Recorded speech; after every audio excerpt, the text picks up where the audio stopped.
Muito bem, que bom, que bom. Eu confesso a vocês que é uma alegria que se renova, embora pela via virtual, uma preparação para o retorno às atividades presenciais ao seu tempo. Quando tiver de ser, será.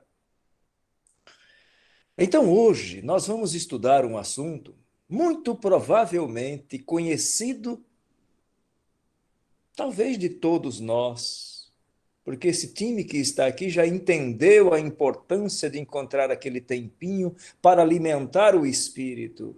Então, eu fico feliz de estarmos aqui por conta disso. Isto não é apenas uma reunião, isto é um momento de conexão com o alto. Então, hoje nós vamos estudar o capítulo 15 do Evangelho, segundo o Espiritismo. Quatro tópicos nós vamos ver. O que é preciso para ser salvo? O mandamento maior. Necessidade da caridade segundo São Paulo, o apóstolo Paulo. E fora da caridade não há salvação. Eu sei que esse tema não é novo, já é um velho conhecido nosso, mas o momento é novo. E em assim sendo, o nosso desejo é que ao retomarmos ou retornarmos a este tema, nós também nos permitamos ampliar a nossa visão, o nosso olhar, expandir o nosso entendimento para mergulhar para dentro de cada um de nós e avaliarmos o quanto nós já compreendemos dos ensinos do grande mestre, o Mestre Jesus, e o quanto nós já estamos nos dedicando, nos esforçando para nos tornarmos pessoas melhores. Ah, e aquele detalhe, fique até o finalzinho, porque lá no final nós vamos orar juntos, lembra? Juntos somos força. Nós faremos aquela conexão. E aquele é um momento de reabastecimento espiritual, onde você, cada um aqui presente, conectado, dará sua cota de contribuição, reabastecendo a energia espiritual naquele momento. Então, o texto que embasa a nossa conversa de hoje está no Evangelho de Mateus, no capítulo 25, versículos 31 a 46. E diz assim: Ora, quando o Filho do Homem vier em sua majestade, acompanhado de todos os anjos, se apresentará, perdão, se assentará no trono de sua glória, e todas as nações, estando reunidas diante dele, separará uns dos outros, como um pastor separa as ovelhas dos bodes. E colocará as ovelhas à sua direita e os bodes à sua esquerda. Lá estava o mestre novamente falando por parábola, por metáfora. Aquela maneira de trazer o entendimento das pessoas, fazendo comparações para que eles pudessem compreender em sua essência. Porém, a essência é o espírito. E o povo tinha ainda uma dificuldade, por isso Jesus falava desta maneira. Quando ele fala que todas as nações estando reunidas diante do mestre, do rei, do juiz, ele está dizendo que ele está ensinando para toda a humanidade, que todos nós seremos responsabilizados. Em algum momento, nós seremos convidados à prestação de contas. E ele prossegue dizendo: Então o rei dirá àqueles que sentarão à sua direita: Vinde, vós que fostes benditos por meu Pai, e possuí o reino que vos foi preparado desde o início do mundo. Porque eu tive fome e me deste de comer, tive sede e me deste de beber, tive necessidade de alojamento e me alojastes, estive nu e me vestistes, estive doente e me visitastes, estive na prisão e foste me ver. Então aqueles que estão à sua direita lhe perguntaram: Para lá, quando foi que nós fizemos isso? E o rei responderá: Eu vos digo em verdade que todas as vezes que fizestes isso, a um desses mais pequeninos dos meus irmãos, foi a mim que o fizestes. E então dirá àqueles que estarão sentados à sua esquerda: retirai-vos de mim, ide para o fogo eterno, que foi preparado para o diabo e para seus anjos. Outra figura forte aqui. Porque eu tive fome e não me deste de comer, tive sede e não me deste de beber, tive necessidade de teto e não me abrigastes, não me alojastes, estive nu e não me vestistes, estive doente na prisão e não foste me visitar. Então aqueles que estão à esquerda perguntarão: tá aí, quando foi que nós fizemos isso? E ele dirá: em verdade vos digo, que todas as vezes que deixastes de dar essas proteções a um desses mais pequeninos, deixastes de dá-la a mim mesmo. Então, estes irão para o suplício eterno, e os justos para a vida eterna. E aqui já vale a nossa primeira reflexão. Irmãos e irmãs, quem é eterno é o Espírito, é o ser. O ser pensante que habita em nós não morre, ele é eterno. O que morre é o corpo. Embora muitas vezes, ainda recentemente, atendi um espírito que estava em tamanha situação de sofrimento que desejava morrer, desaparecer, não existir. E eu disse a ele: isso não é impossível. Fomos feitos para progredir. Não dá mais. Porque havia atentado contra o próprio corpo, então agora queria atentar contra o próprio espírito, como se isso fosse possível. Então, quando aqui no texto bíblico está lá, estes que não fizeram o bem irão para o suplício eterno, vale um esclarecimento aqui. Quem é eterno é o espírito e não o sofrimento.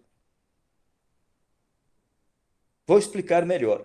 Recentemente, ainda semana passada, atendi um irmão em sofrimento grave,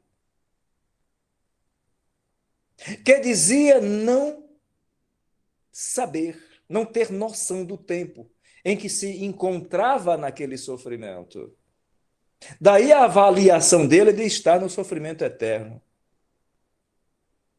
Então, esta figura que Jesus usa é uma figura de linguagem muito próxima ao entendimento das pessoas da época. E ele fazia isso propositadamente para trazer as pessoas para perto. Então, que fique aqui, claro, para nós que já estudamos a doutrina de longa data, que somos espíritos eternos, para progredir ad eterna. Agora, o sofrimento terá fim. É uma questão do despertar da consciência.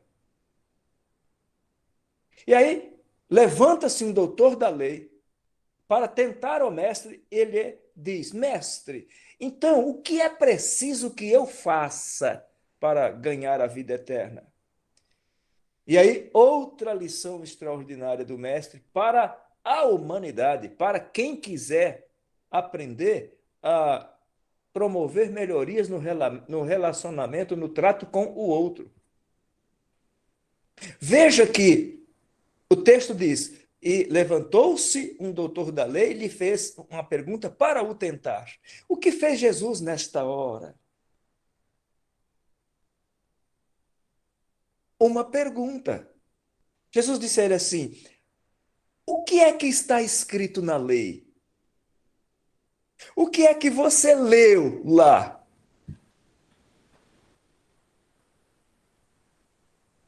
O que você entendeu do que você leu? E ele responde: amareis o Senhor. Eram bons de teoria. Amareis o Senhor vosso Deus de todo o vosso coração, de toda a vossa alma, com todas as vossas forças, todo o vosso espírito e ao vosso próximo, como a vós mesmos. E aí Jesus dá outra lição para a gente extrair do texto bíblico. Jesus fez um elogio.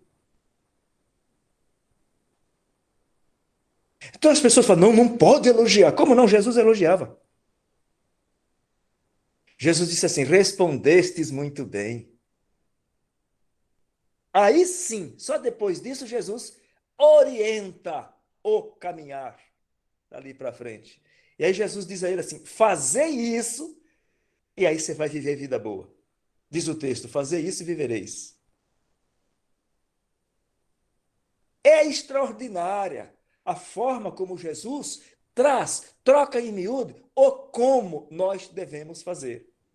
Mas aquele homem, querendo parecer que era justo, disse a Jesus: tá aí, quem é o meu próximo? Jesus tomou a palavra. E mais uma vez, ao invés de fazer ali um sermão, uma pregação, usou um recurso extraordinário que é de contar uma historinha para extrair o fundo moral. E Jesus diz a ele,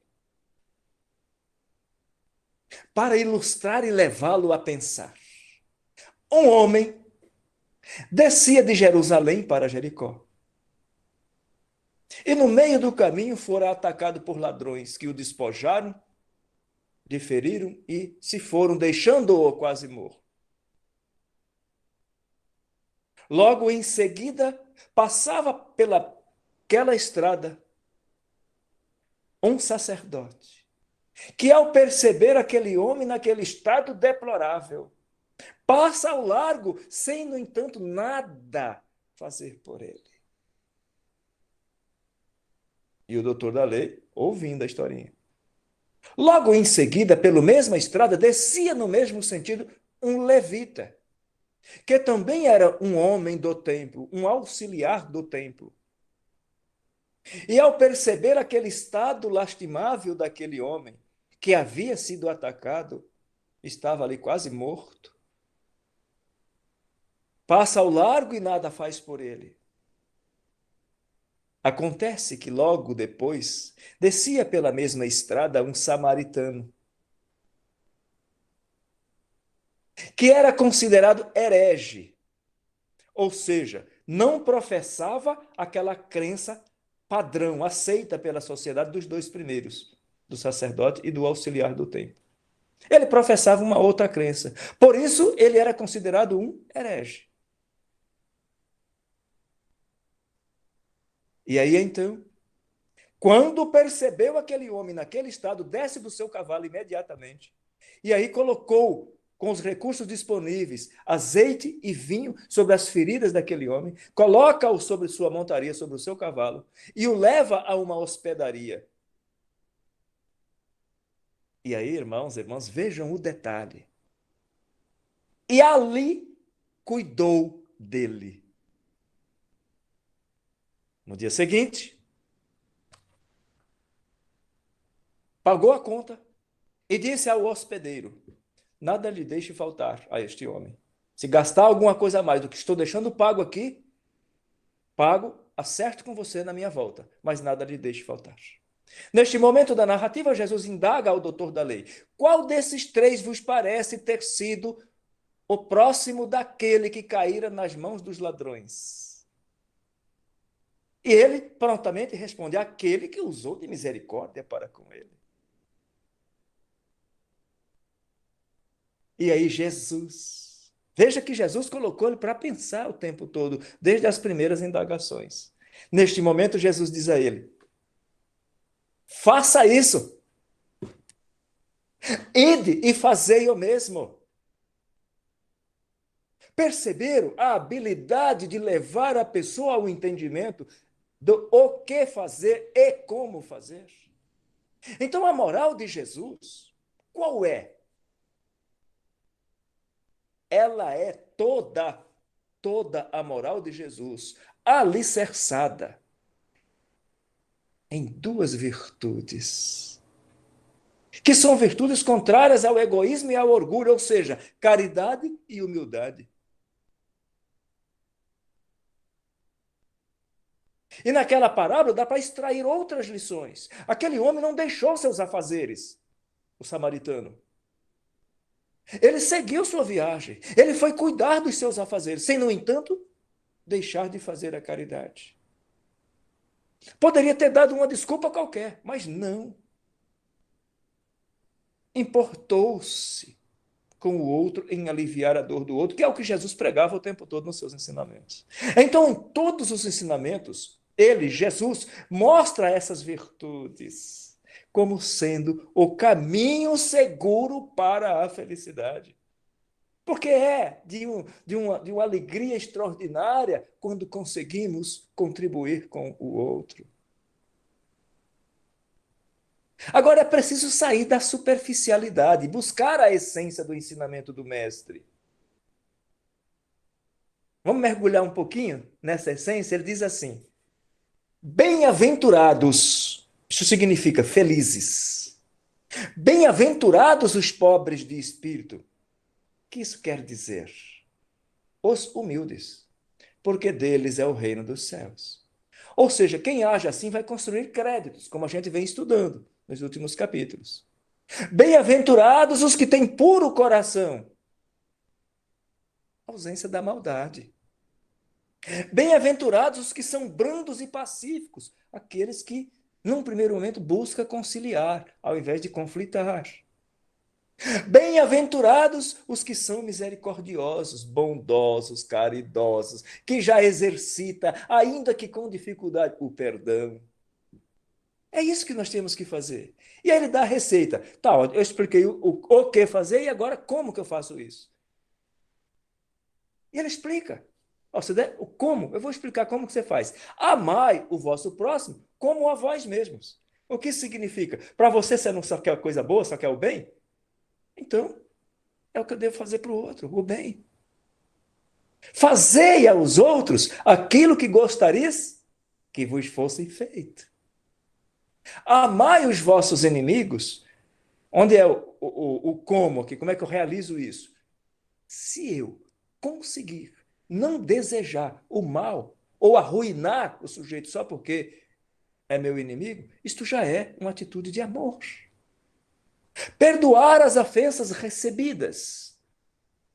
Se quiserem ser perdoados, o que ele está falando aqui? De uma lei universal que o homem não pode mudar, lei de causa e efeito. Ação e reação. Fazei o bem sem ostentação. Fazer o bem e alardear aos quatro cantos já recebeu o pagamento. Então faça o bem para que seja visto por Deus. E julgai a vós mesmos, não aos outros.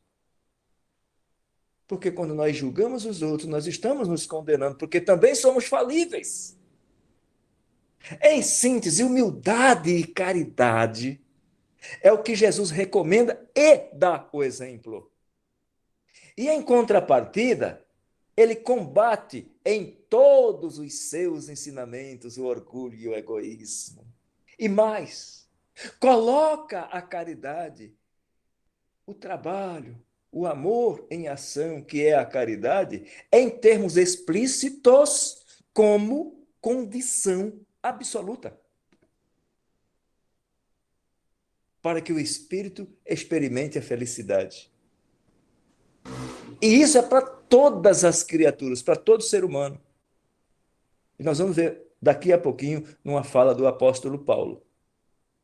Isso quando ele explica maravilhosamente bem essa questão. Por que a caridade é tão importante? Por que Jesus era tão contundente? Agora, Jesus usava aquela linguagem que já me referi ainda há pouco, porque o povo para o qual ele falava naquela época tinha dificuldades para compreender as coisas puramente espirituais. Por isso ele falava usando figuras, alegorias, para aproximar-se, trazer para perto, aproximar-se das ideias vigentes à época quanto à forma como as pessoas compreendiam, para se fazer aceito e também para impressionar, contando estas lições para que elas ficassem gravadas. E de fato ele fazia, o fez e o faz quando nós a estudamos ainda hoje. Assim, ele deixava dentro, embutida na mensagem, a interpretação da essência do espírito, o lado espiritual, para que, com o concurso do tempo, vamos ampliando o nosso entendimento, como nós temos feito ao longo dos nossos estudos, através da doutrina espírita, do Evangelho segundo o Espiritismo e de todas as obras que estão convergentes com os ensinos de Jesus. Porém, aquela linguagem figurada sempre trazia uma ideia dominante. A felicidade para o justo e a infelicidade para o mal. Do que ele falava nessas horas? Ele estava falando da lei que rege o princípio de justiça. Se você fizer o bem, você vai colher alegrias. Se você fizer o mal, você vai colher dor. Não dá para fugir disso. Certa ocasião eu ouvi de um amigo assistido em uma reunião na casa espírita. Disse o seguinte: ninguém consegue, na linguagem dele, fugir das responsabilidades dos seus próprios atos. Consegue. Embora muitos digam, está blefando, ninguém consegue. Porque a lei de Deus, Deus é justo. É a cada um segundo suas obras, e isso fica gravado, não dá para fugir disso. Alguns, muitas vezes, nas reuniões mediúnicas, tentam mascarar, alegando que ou não é ele, ou então depois ele diz o seguinte: não, mas eu fiz porque me mandaram, eu fiz porque fui obrigado. O fato é que tudo o que nós fizermos, nós seremos responsabilizados se for ruim. Nós seremos responsabilizados de uma maneira geral. Se for bom, seremos creditados, e se for ruim, nós seremos cobrados o ressarcimento, a quitação desta conta. Então, por isso, em todo o ensinamento do mestre, ao longo de toda a sua pregação, ele pregava, em outras palavras, faça o bem, ou seja, pratique a lei de amor, faça a caridade, ame o seu próximo. E amar o que é mesmo? Amar? Amor é colocar em prática o amor. E o que é o amor mesmo? Vamos recordar lá, 4 meses atrás que nós estudamos? O amor é aquele sentimento que predispõe alguém a desejar o bem do outro. Só que eu estou só no desejo. O que Jesus veio para pedir para que a humanidade faça? Que arregace as mangas e entremos em ação. Simples assim. Aquela metáfora do pastor, das ovelhas e dos bodes, as ovelhas à direita, quem são? Aqueles que praticaram a caridade e que praticam a caridade. E aqueles, os bodes à esquerda, quem são? Os que deixaram de assistir aos necessitados, deixaram de fazer o bem, para ilustrar a importância da caridade. Então Jesus arrumava um jeito, criava essas histórias para firmar a lição, o conceito, mas ele mostrava que era preciso colocar em prática. Então tive fome e me deste de comer, de beber, me alojastes, e o juiz dirá: passai para a minha direita, vós que praticastes a caridade. Passai para a esquerda, vós que fosse duros para com os vossos irmãos. A vós será reservado um ambiente totalmente diferente daqueles que já conquistaram um lugar no reino de Deus. Então a pergunta é: qual é a qualidade do alojamento, do ambiente que nós desejamos nos instalar? Quando terminarmos a nossa tarefa por aqui, porque vai terminar, ninguém vai ficar aqui para semente, como se diz na gíria.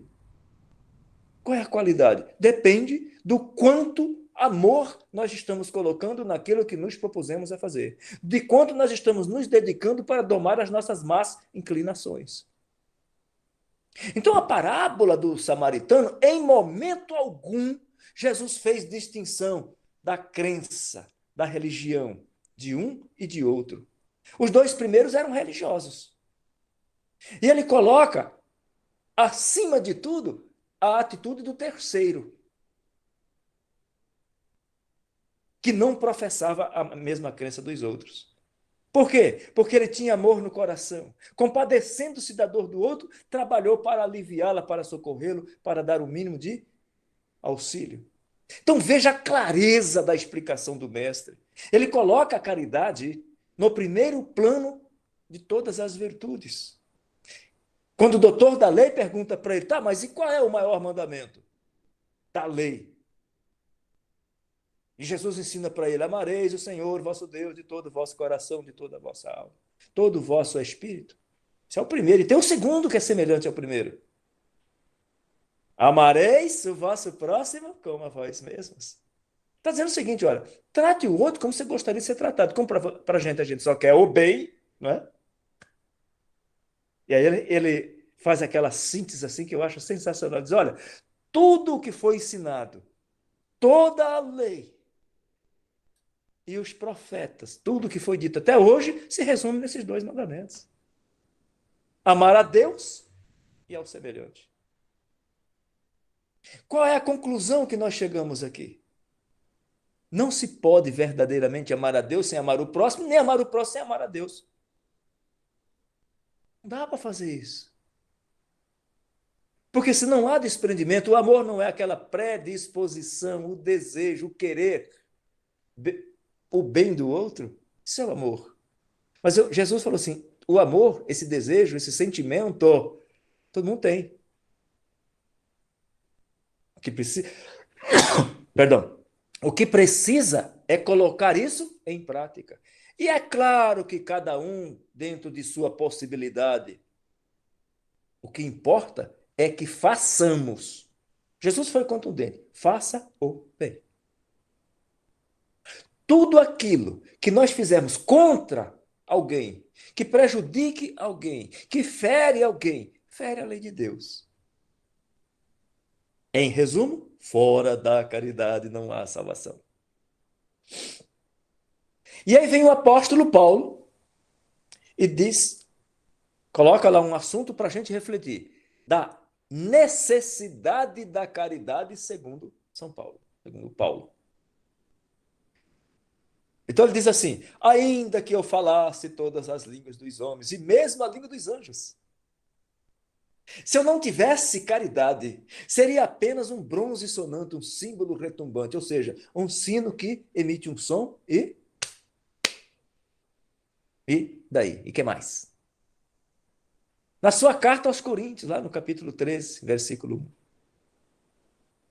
E eu pergunto, por quê? De nada adiantaria. Sujeito com todas essas capacidades e virtudes que ele cita aqui. Por que nada disso adiantaria? Já se perguntou isso antes? O próprio Paulo responde. Porque a caridade é paciente, benfazeja, não é invejosa, não é temerária, não é precipitada, não se enche de orgulho, não se melindra, não se irrita com nada, não suspeita mal, não fica feliz com a injustiça, fica feliz com a verdade.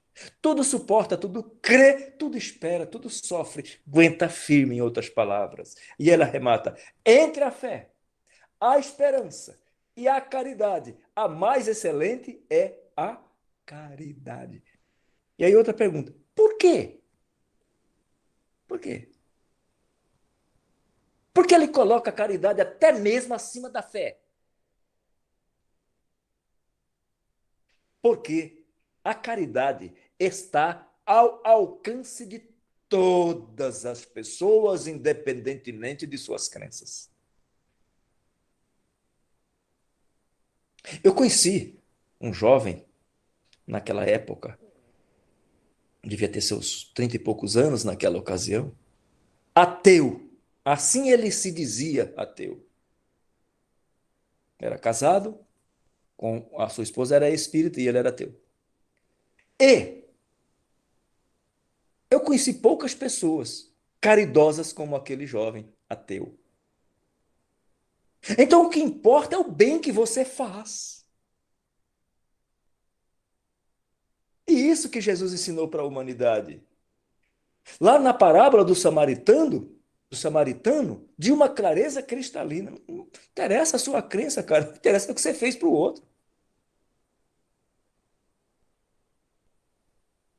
Dito isso, meus irmãos, fica aí essas considerações para que a gente leve para o travesseiro e depois, no dia seguinte, levemos para a vida.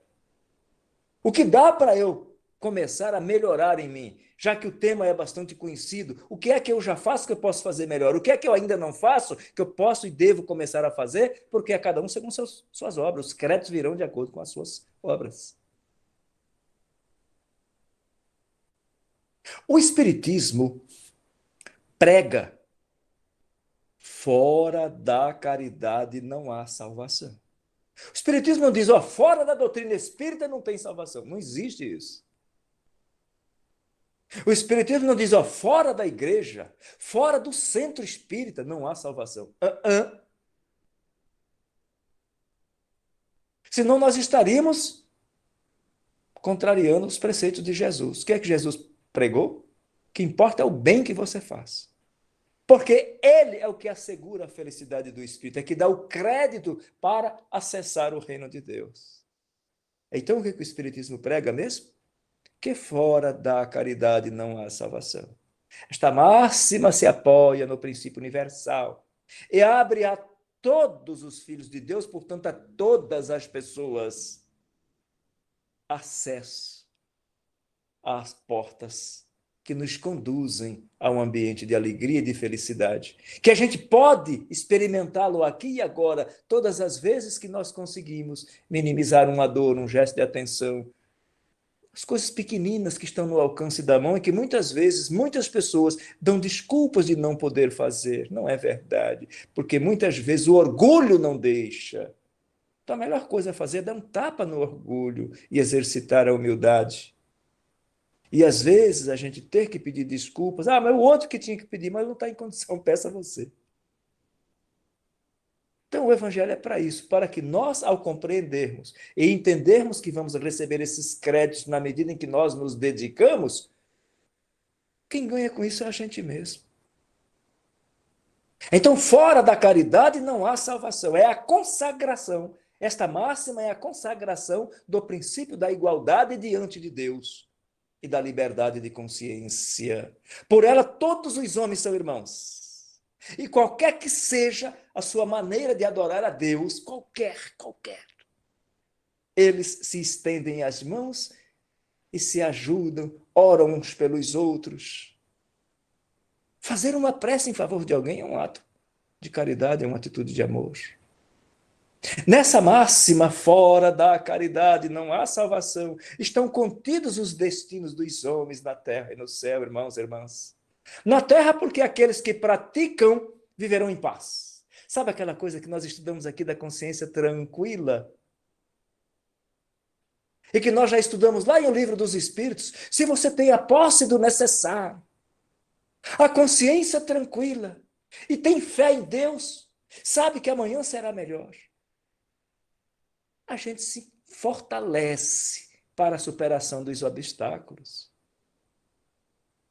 Então, na terra, porque aqueles que praticam a caridade viverão em paz. E no céu, porque aqueles que já praticaram encontrarão graça diante do Senhor. Ou seja, eles farão jus aos créditos decorrentes fruto do seu trabalho.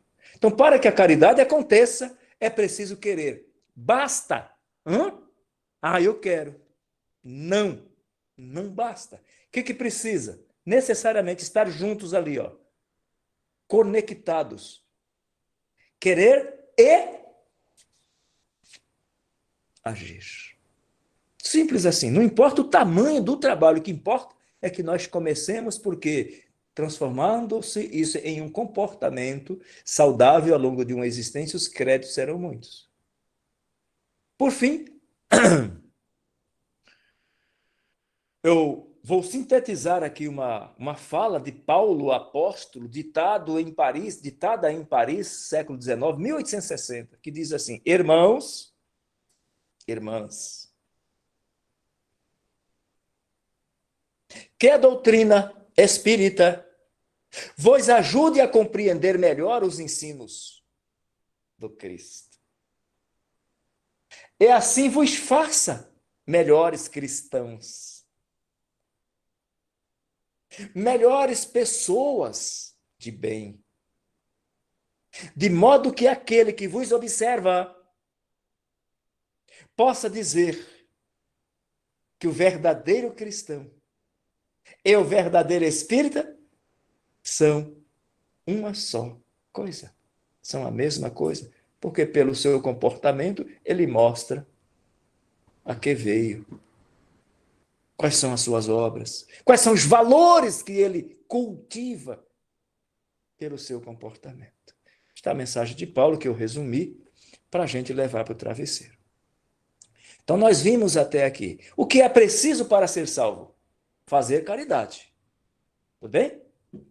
O maior mandamento: amar a Deus primeiro e depois ao próximo. 3. Necessidade da caridade segundo São Paulo. Porque ela é a mais excelente das virtudes? Porque está ao alcance de todos, independentemente de suas crenças. 4. Fora da caridade não há salvação. Não importa o tempo, não importa a crença. É a única maneira de construirmos créditos espirituais e termos acesso ao reino de Deus. Jesus nos abençoe a todos, meus irmãos e irmãs. Agora nós vamos às perguntas. Se houver, e se não houver, nós iremos à prece. Aguenta aí mais um pouquinho, porque nós vamos fazer isso juntos, esta conexão, criar este canal, reabastecimento, fortalecimento nosso e do ambiente onde cada um de nós estivermos agora. Enquanto o pessoal fica pensando nas perguntas que tem que fazer aí, nós queremos comentar o seguinte: a nossa participação em centros espíritas, em instituições de assistência ao próximo, é uma oportunidade de amar ao próximo, é uma oportunidade de caridade. Nós não precisamos sair por aí perguntando quem é que precisa de ajuda. Então, o nosso engajamento no centro espírita, em alguma entidade, já é para nós uma bênção, porque o necessitado está ali, está conosco, né? Ele vai ao nosso encontro, e aí nós podemos aproveitar para fazer o bem e enriquecer a nossa alma. Então, é muito importante nós termos em mente tudo isso que o Aglício falou, não perdermos a oportunidade de exercitarmos esse amor ao próximo aí. Cassiana está comentando. Uma oração pelo próximo também é caridade. Muito bem lembrado aí, Cassiana. Por que eu disse muito bem lembrado? Lembra lá da passagem, da historinha que Jesus, da parábola que Jesus conta do samaritano? Não quer saber qual é a crença. Não importa, o que importa é aquele desejo que brota de dentro de mim no momento de oração. Nós vimos numa lição, através de um relato com Chico Xavier, que a oração tem, o André Luiz, o Emmanuel, um deles, eu não me recordo agora, oração tem um direcionamento, tem intensidade, tem velocidade, tem cor. Então deseje alcançar, deseje beneficiar alguém, e esse alguém vai receber. Ah, mas eu tenho orado e as coisas não melhoram. Tudo segundo a balança da justiça de Deus. O que importa é que nós ofertemos aquilo que está ao nosso alcance, ao alcance da nossa possibilidade. E a prece é aonde você estiver. Olha que coisa linda. E eu já sei que ela tem conexão imediata pelas fibras do pensamento. Muito bem. É interessante nós falarmos da oração, porque se você disser, eu não tenho dinheiro, eu não tenho bens, eu não tenho tempo, pelo menos na oração você pode fazer o bem. Dona Zé, você fez um comentário aí que eu achei muito interessante, me permita acrescentar algo, que é o seguinte: na oração, primeiro, o recurso é seu, está disponível, só depende da vontade. E não dá para dizer que não tem tempo, porque naquele momento você está podendo fazer isso ali, você não precisa alugar nenhum, né? Ah, eu não tive tempo. Como não? Olha, as formas de fazer caridade são infinitas. Ah, eu sou idoso, não posso sair de casa. Eu tenho uma tia que faz roupinhas de crochê, de tricô, para doar. Você pode estar em casa doente numa cama e pode estar orando pelo próximo. Quantas coisas nós podemos fazer? O que não podemos esperar é que todo mundo veja o que nós estamos fazendo de bem por aí. Isso. Deus vê, né? E é o que importa. E Jesus falou sobre isso. O que importa é que Deus está vendo, os outros não importam. Maíra, achei muito linda a colocação que Jesus tinha, as duas maiores virtudes, humildade e caridade. A Maíra está comentando aqui, a humildade é tão difícil. Pensamos que somos, mas às vezes ainda estamos longe disso. Maíra, é um processo de burilamento. Porque a humildade, ela não, a humildade é o seguinte, ela dispensa o reconhecimento alheio. Nós não precisamos divulgá-la. Ela é percebida, notada, adivinhada naturalmente. Então, aqueles que o são percebidos. Então, e o que isso tem a ver com cada um de nós quando você fala tão difícil? Nós estamos neste planeta para fazer este exercício. Quando Jesus contou a historinha lá, quem era o samaritano? Um cara considerado herege, ou seja, aquele cara que não professa a religião tradicional, padrão. E por causa disso ele é menos do que os outros. Ele, no seu anonimato, socorreu o doente, o necessitado, levou até um ambiente que oferecia melhores recursos e ali ele cuidou dele, ou seja, ficou ali com ele à noite. Ninguém precisa saber, não é? Então é treino. Com o passar dos anos, das décadas, dos séculos e das encarnações afora, nós vamos lapidando estas arestas. A gente não precisa ter pressa. O Espírito de Verdade coloca isso em uma das questões do Livro dos Espíritos. Deus sabe esperar. Entretanto, o que é que Jesus recomendou? Que a gente precisa arregaçar as mangas e entrar em ação. Ou seja, começar a fazer bem aquela parte que nos cabe realizar. A gente só precisa começar. Aliás, mesmo por interesses. Às vezes nós criticamos alguém que está fazendo caridade, colocando no jornal. Ele está fazendo bem. Está fazendo bem por interesse, para aparecer? Tá.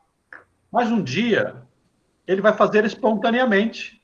Então não devemos ficar criticando a ostentação do outro. Às vezes nós não fazemos nem nada do que ele está fazendo. Perfeitamente.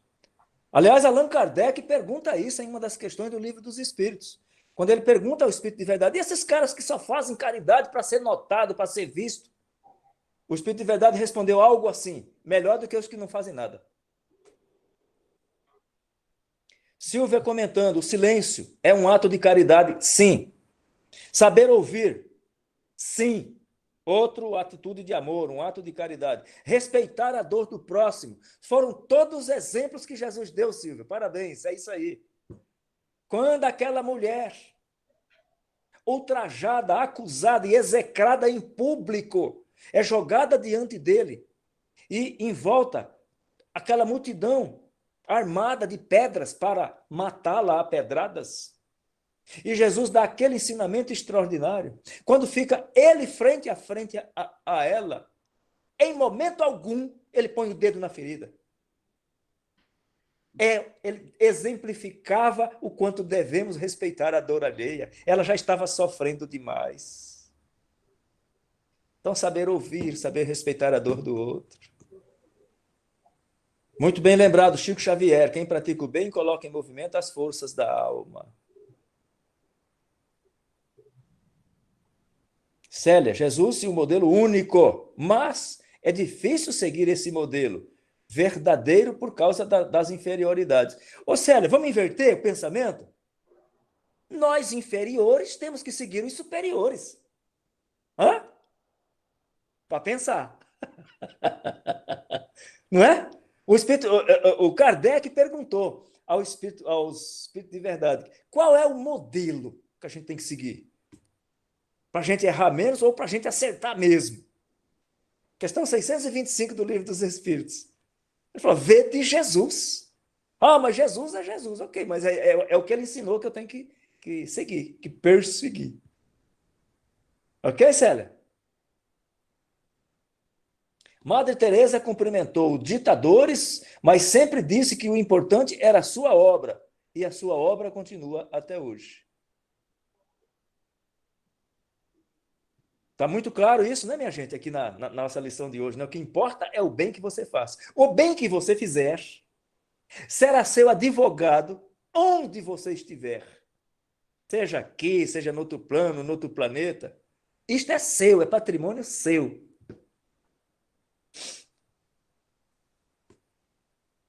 Muito interessante isso, porque o bem que nós fazemos é o bem que fazemos para nós mesmos. Isto. Né? Porque se eu não fizer o bem para alguém, outra pessoa vai fazer.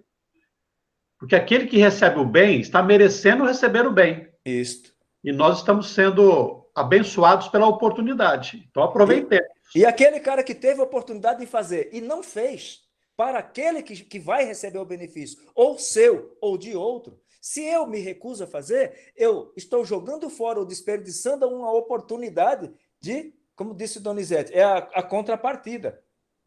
Sabe por quê? Isto é da lei. Tudo tem um efeito, tudo tem um resultado, uma consequência. Então, quanto mais a gente fizer, mais a gente mesmo se beneficia. Então, se eu me amo um pouquinho, vamos encontrar mais um tempinho para fazer um pouco mais, ou bem, a partir dessas coisas simples que foram colocadas aqui, do saber ouvir, do saber respeitar, calar. Muitas vezes não é mais importante falar, mais importante calar. Muitas vezes. Eu li agora há pouco uma frase assim: o bem que fazemos atenua o mal que fizemos. Boa, é isso aí. Então, a única maneira de nós nos reajustarmos por causa do nosso passado infeliz é fazendo o bem. Sim. Se eu fizer o mal, eu estou complicando mais ainda. Então, eu tenho que atenuar o mal pelo bem.